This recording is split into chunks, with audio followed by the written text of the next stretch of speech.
காலையிலைக்கோ இல்லைன்னா மத்தியானத்துக்கோ குழம்பு எதுவும் வைக்கல அப்படின்னு வச்சுக்கோங்களேன். அது வந்து நைட்டுக்கு நம்ம ஏதாவது குழம்பு வைக்கிற மாதிரி தான் இருக்கும் டின்னருக்கு. அன்றைக்கி அப்படி தான் மாவும் கம்மியாக இருந்துச்சு. சரி நம்ம வேறு ஏதாவது குழம்பு வச்சுக்கலாம். மத்தியானம் நான் அரிசியும் பருப்பு சாதம் செஞ்சுருந்தேன். ரொம்ப நாள் ஆயிடுச்சு அப்படின்ட்டு காலையிலையும் ஒரு சட்னி வச்சு அரைச்சி சாப்பிட்டாச்சு.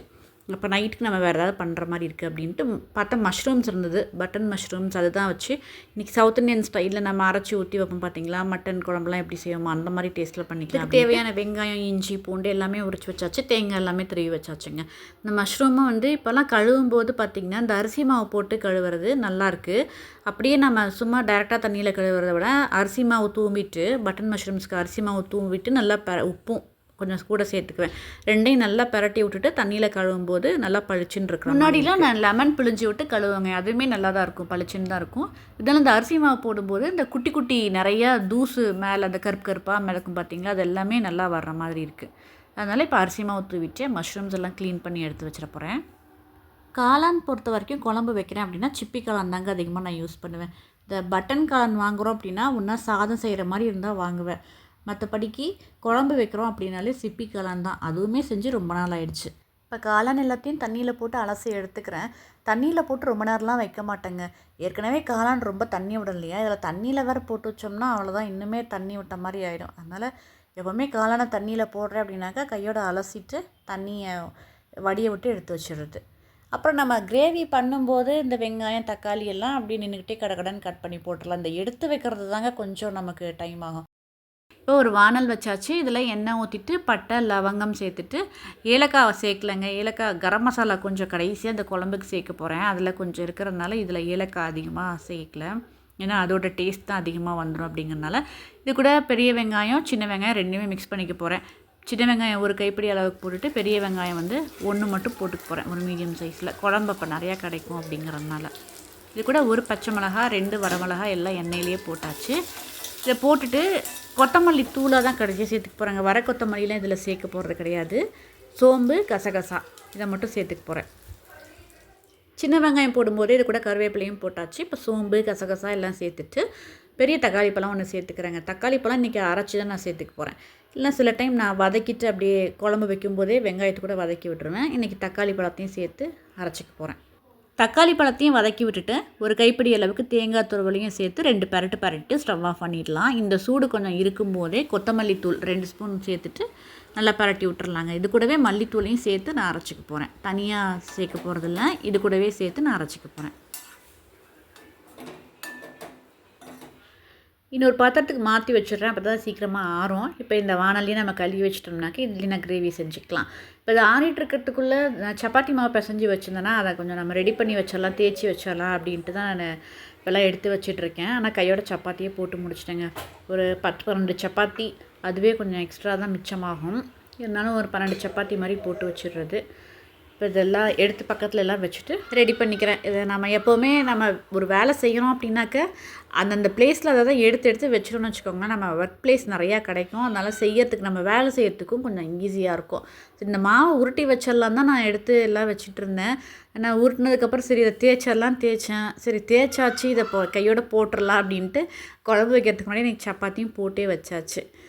அதுவும் இன்றைக்கி டின்னர் நேரத்துலேயே தான் ரெடி பண்ணிட்டு இருந்தாங்க. ஒரு 7 மணிக்கெலாம் முடிச்சிட்டேன்.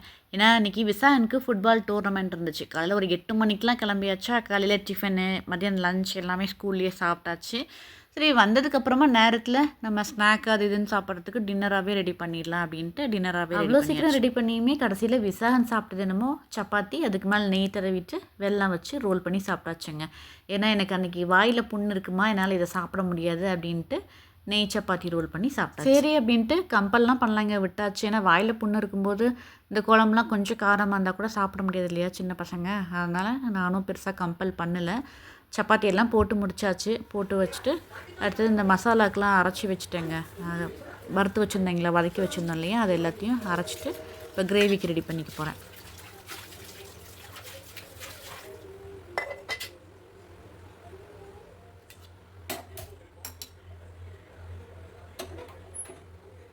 இப்போ வானல் நல்லா சூடாகிடுச்சு. அதில் எண்ணெய் ஊற்றிருக்கேன். அதில் கடுகு, பெரிய வெங்காயம், பே லீஃப் மட்டும் போட்டு தாளிச்சிக்கிறேன்.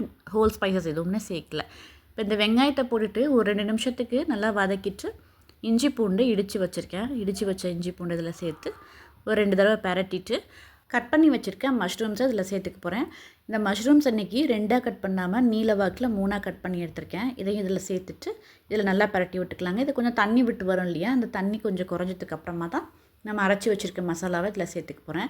இது நம்ம மசாலாலேயே எல்லாம் அரைச்சிட்டோம் அப்படிங்கிறதுனால இதில் மஞ்சள் தூள், உப்பு அவ்வளோதான் சேர்த்துக்க போகிறேன். மற்றபடி அந்த மசாலா மட்டும்தான். இது அப்படியே ஒரு தட்டம் போட்டு மூடி வச்சுட்டேன். ஒரு 2 நிமிஷம் கழிச்சிட்டு இந்த தண்ணியெல்லாம் விட்டு வரும் இல்லைங்களா, இது குறையறதுக்காக ஓப்பன் பண்ணி வச்சுட்டேன். இது மஷ்ரூம் நல்லா வெந்து வந்திருக்கு. இந்த டைமில் அரைச்சி வச்சுருக்கேன் இந்த மசாலா விழுததை சேர்த்துட்டு மஷ்ரூம்ஸ் கூட நல்லா கலந்து வர்ற மாதிரி ஒரு 2 நிமிஷத்துக்கு கலந்து விட்டுட்டு தேவையான அளவு தண்ணி ஊற்றி நம்ம கன்சிஸ்டன்சி அட்ஜஸ்ட் பண்ணிக்கலாம்.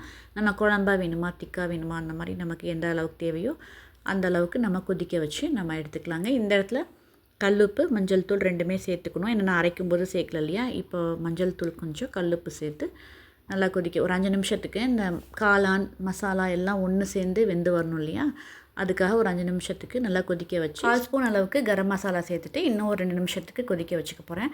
இப்போ குழம்பு ரெடி ஆகிடுச்சு. இந்த கடைசியாக நம்ம ஸ்டவ் ஆஃப் பண்ணுறதுக்கு முன்னாடி கருவேப்பிலையை கிள்ளி சேர்த்துக்கிறேங்க. இவ்வளோ நேரம் இந்த குழம்பு வச்சுக்கும் போதை விட இந்த கடைசியாக இந்த கருவேப்பிலையை கிள்ளி போட்டோம் பார்த்தீங்களா, இப்போ தாங்க இந்த ஃபைனல் டச் அப்படிங்கிறது இதுதான் போல் இருக்குது. அவ்வளோ ஒரு வாசனை. எப்போவுமே இந்த மாதிரி குழம்புக்கு எல்லாமே கடைசியாக நான் கருவேப்பிலை சேர்த்துருவேன். நல்ல ஒரு வாசனையாக இருக்கும். இதுக்கு நடுவில் நான் இன்றைக்கி ஒரு க்ளீனிங் சொல்யூஷன் வாங்கியிருந்தேங்க. அதுதான் இன்றைக்கி கொரியர் வந்து சேர்ந்துருந்துச்சு. இது இன்ஸ்டாவில் பார்த்து தான் நான் ஆர்டர் பண்ணி வாங்கியிருந்தேன். நார்மலாக நம்ம பூஜை பாத்திரம்லாம் விளக்கிறதுக்காக யூஸ் பண்ணுறது இது. இதோட பேரே பார்த்திங்கன்னா க்ளீனிங் டாக்டர்னு இருக்குது. டெம்பிள் லைட்ஸ் அப்படின்ற பிராண்டில் இருக்குது. இந்த க்ளீனிங் டாக்டர் அப்படிங்கிறது நம்ம அந்த உப்பு கரை போகிறது, இந்த மாதிரி பிராஸ்லாம் விளக்கி கழுவுறதுக்கு அந்த மாதிரி நிறைய சொல்யூஷன்லாம் வச்சுருப்பாங்க போல இருக்குது. நான் அவங்ககிட்ட இதான் ஃபஸ்ட் டைம் இந்த டெம்பிள் லைட்ஸ் அப்படிங்கிற இந்த சொல்யூஷன் நான் வாங்கியிருக்கேன். இதை க்ளீன் பண்ணி பார்த்துட்டு தான் நம்ம எப்படி இருக்குதுன்னு பார்க்கணும். நம்ம நினைக்கலாம் என்னம்மா இது புளி, உப்பு, கல்லுப்பு எல்லாமே இருக்குது, பீதாம்பரி இருக்குது, இதெல்லாம் போட்டு தேய்ச்சாலே போயிடுமே நம்ம யோசிக்கலாம்.